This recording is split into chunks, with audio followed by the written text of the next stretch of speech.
Muna özüңүздөр көрүп турган жер бул стадион.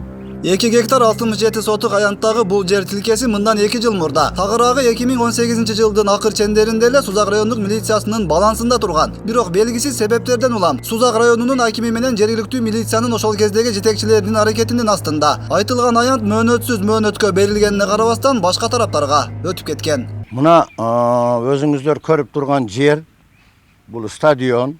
Бул жагага 3000 түп тереге келген. Бұл чыныгы Сузак милициясынын пешенетер мээнети болот. Ушул жерди биринчи келип көргөнүңүздө бир свалка эле. Өзүңүз билесиз, 99-2000 жылдары болгон селдерде суунун астында калып, канчалаган миңдеген каражаттар кетип, 100 миңдеген каражаттар кетип, ушу милиция, Сузактын милициясы жетекчилиги баш болуп, ушу даражага жеткирген. Эми караңыз бүгүнкү ахвалын. Ушул жерде азыркы Сузактын начальниги айтуусунда мурдагы УУДунун башчысы Мамасеитов акылдын көргөзгөсү менен райондун жетекчилигине өткөрүп берилген. Ага чейин бул жер кызыл китеби менен, госакт менен мөөнөтсүз Сузактын роодусуна өткөрүп берилген болчу.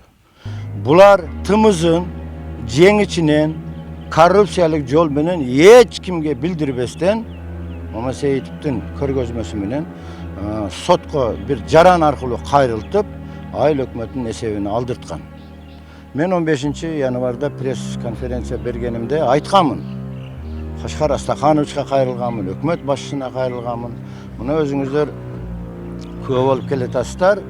Ушу күнгө чейин эч кандай же A'сы жок, же Б'сы жок. Көрмөксөн болушат, билмексен болушат. Мен ушуга ушу МВДнын жетекчилигине таң калам. Муну өтүп кеткенден кийин анан билип атабыз. Бизге кийин анын кабарын берип атышат.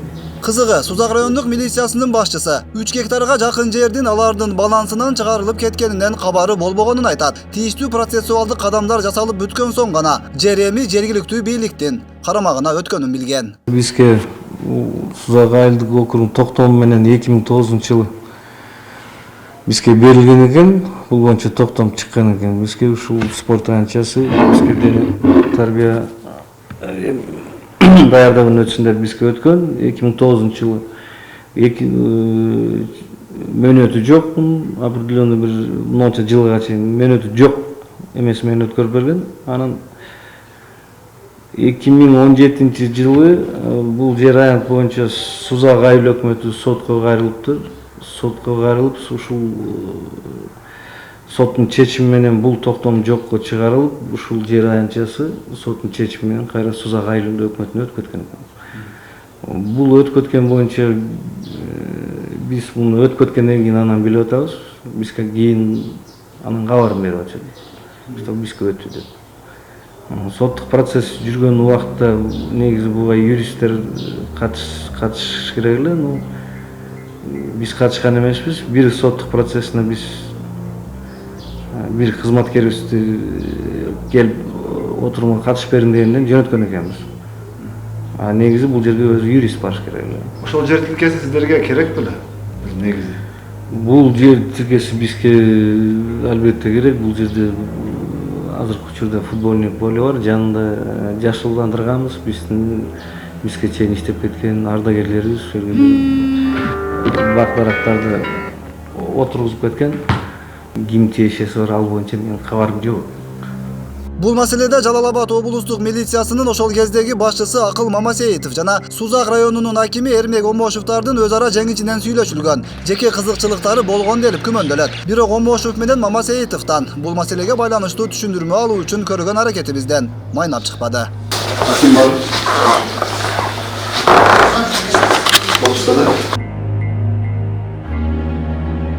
Ошол кездеги президент Алмазбек Атамбаев Жалал Абадтагы күч түзүмдөрүнүн кызматкерлерине батирлерди тапшырып жатып, балдар аянтчасын куруу үчүн 300 000 сом акча каражатын берген болчу. Бирок Мамасеитовдун тушундагы бул маселеде жеке кызыкчылыктардын коштоосунда жүргүзүлгөндүгү айтылат. Эки үй курулганда бүтүн масштабына, бүтүн баары жоога деп акча бөлүнүп берген. Бүт үйлөрдү тапшырды.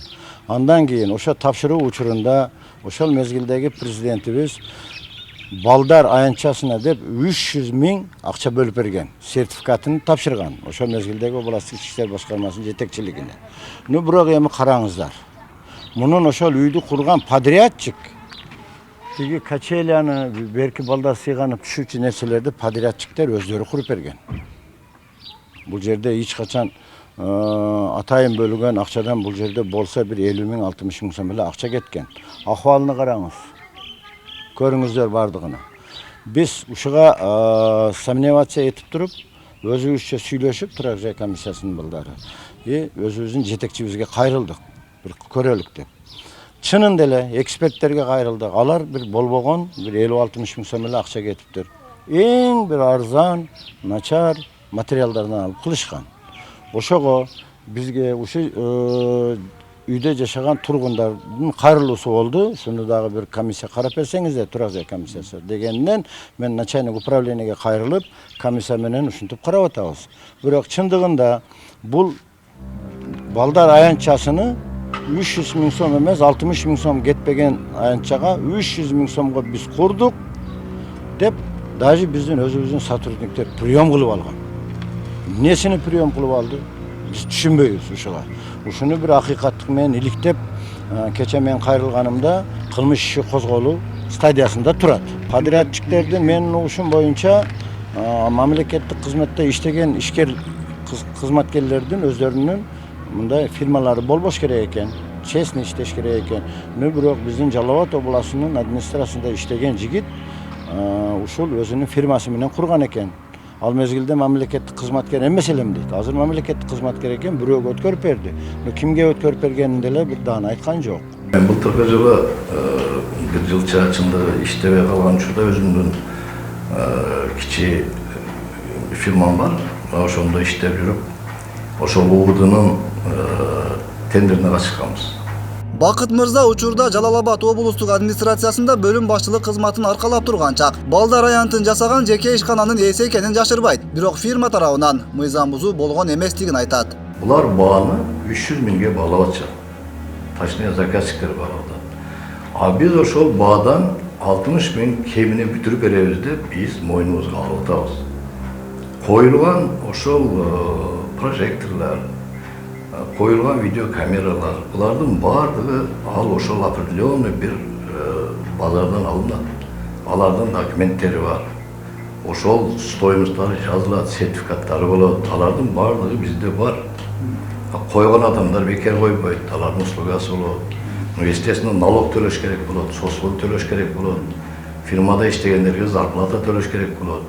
Эми ошол менен накладка болот. Эми 60 000, 70 000 деп ошол жерге бир немени көрүп алып туруп айтса, анда туура келбей калат. Биз дагы мамлекетке, элдерге иш менен камсыз кылып атабыз. Өзүңөр билесиңер, региондордун өнүктүрүү, мына президент 2 жылдан бери кичи ишкерликтерди, ушул мекемелерди өнүктүрүү боюнча өзүнүн да саясаты жүрүп атат. Зато мен ошол учурда канча адамдар эмгек менен ошол учурда биз камсыз кылдык да. Аларга да айлык бериш керек. Аларда бала чакасын багыш керек. Мына ушундай бар складка болуп отуруп, определенный мамлекеттик гостройдон чыгарылган оценкалар бар. Ошол оценканы сметчиктер даярдайт. А сметаны заказчик даярдап тендерге берет. А тендерден канча сом утуп алса, ошол көрсөтүлгөн жумушту аткарып бериш это подрядчиктин кызматына кирет. А тем более ошол тендерди биз ошол учурда почти 60 000ге арзан утуп алып атабыз. Ал деген 60 000 сом, 300 000 сомдук берип аткан акчадан 60 000 сомдук кемди подрядчик ошо мойнуна алып атат да. Вот. А сметасы бар. Утвержденный сметалар бар. Барлыгы туура колдонулган. Ну, естественно, мана 300 000ден 260 000 сомго 240 000 сомдук иш болгон болсо, эми ал жерде коюлган башта 9дан ашык видеокамера коюлду. Иштеп атат. Иштебей калса башка иш. Маселе 300 000 сомду балдар аянты үчүн эмес, башка максаттарда пайдаланып, жумушту сапатсыз жана толук эмес шартта аткарылганына карабастан кабыл алынганында турат. Кабыл алуу актыларына кол койгондордун бири Нурдин Жээнтаев бул боюнча буларды билдирди.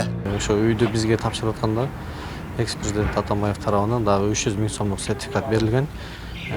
Ошо балдар ойночу жай куруу үчүн, кыргызча айтканда, ошондой куруу үчүн да берилген. Бирок ошол учурдагы жетекчилик тарабынан ошондой көрсөтмө берилген. Ошол балдар ойночу куручу жайды дагы ошол жерде дагы үй курган компания тарабынан дагы 2-3 курулган бар эле да. Ошого кошумча куруп, андан сырткары акча көбүрөөк болгонуна байланыштуу дагы ошол үйгө керектүү нерселерди дагы жасатууга деген ошондой көрсөтмө болгон. Ошого байланыштуу кеңешип, анан ошол жерде эмне ушул үйгө күнүмдүк турмушка бизге эң негизги ушу балдардын коопсуздугуна, балдар ойнош үчүн ушу эмне керектүү болсо, ошол нерселерди тизмесин түзүп бергенбиз. Анан биз тендерге, сметага, ал акчага кийлигишкен жерибиз болгон эмес. Учурда ошол үй курам боюнча Жалал Абад областық башкармалыгынын комиссиясы тарабынан бул маселе каралып жатат. Эгерде бир кандайдыр бир мыйзамсыз же ушу тендер жүргүзүүдө бир бузуулар болгон болсо, анда чара көрүшүп, ушул чечим азыр кабыл алууда турушат. Ошо комендант катары сиз кабыл алганыңыз чынбы? Мен ал жерде аткарылган жумушка гана кол коюп бергем. Мисалы мынча коюлду, ойночу темирлерчи мисалычы. Мынча камера коюлду, могу коюлду деген гана аткарылган жумуштарды гана кабыл алгам. Финансы маселеси айттым го кандай чечилген, мен ал жерде кийлигишкен эмесмин. Коюлду 4 качеле коюлду десек, мисалы селкинчек 4 селкинчек коюлду деп эле мен кабыл алганбыз. Жалпы иш кабыл алынып элек. Жок, жалпы иш кабыл алынып элек. Ал коюлган тапшырма толук аткарыла элек эле. Бул маселе боюнча Жалал Абад облустук милициясынын башчысынын атына билдирүү берилгени маалым болду. Бирок азырынча кылмыш ишинин козголоору же козголбошу каралып бүтө элек. Сузактагы жер менен Жалал Абадтагы балдар аянтчасына байланыштуу Ички иштер министрине да атайын кайрылуу даярдалган. Biz Жалал Абад областық межрайондық сотына кайрадан кайрылганыбызда мөөнөтү өтүп кеткендигине байланыштуу биз кайра карабайбыз дейт. Азыр мөөнөтүнө каралбай калган эле го. Батукаевди 7 жылдан кийин чукуп атат го. Камалып атат го кылгылыкты кылгандар. Мен настаиваю мен ушу МВДнын жетекчилигинен, Жалал Абад областык ички иштер башкармасынын жетекчилигинен баш болуп Сузак районунун ровдусунун жетекчисинен өтүнүп кетет элем. Ушу жерге биз кайрылып, ушу ровдун эсебине алышыбыз керек. Булар жерди алып эле тим болбостон, миңдеген теректер турган жерден көрүнгөндөргө дагы райондук администрациясынын башчылары элдерге бөлүп берип атат. Кандай акысы бар? Болгондо дагы сампага тиешелүү адамдарга бөлүп бергендиги ушу мени таң калтырат. Ушу менин өтүнүчүм областык ички иштер башкармачылыгы башында туруп, ушу райондун жетекчилери ушу жерге кайрылып, кайра өзүбүздүн сотрудниктерге кайтарып берүүсүнү мен сиздерден өтүнүп кетем.